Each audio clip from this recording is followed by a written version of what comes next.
Good afternoon everyone. Sa mga subscriber po ni Ate Mors, ayan, maraming salamat po sa inyo.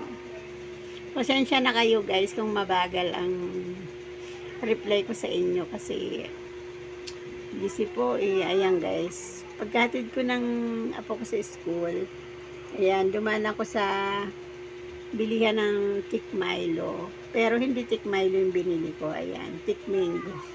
Masarap po ito.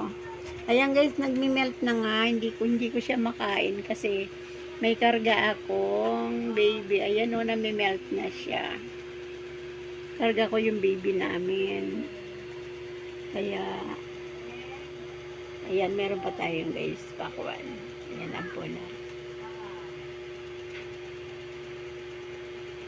Mega love shout out po sa inyong lahat guys. Ito yung ating kakain ako ng lunch. Hindi pa ako nagla-lunch.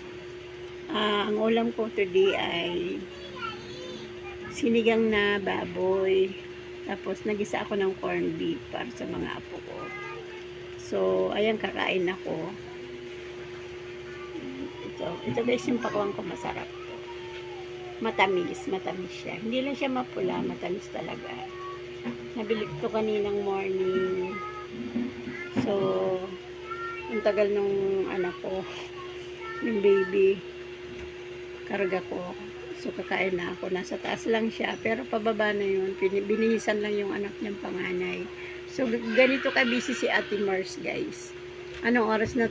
2 o'clock na, hindi pa ako kumakain ng tanghalian. Ayan, gusto ko na siyang kainin yung ating Tik Mango. Ayan, nag-melt na siya, guys. Maraming salamat po. Paano ko ba gagalawin? Itong na to.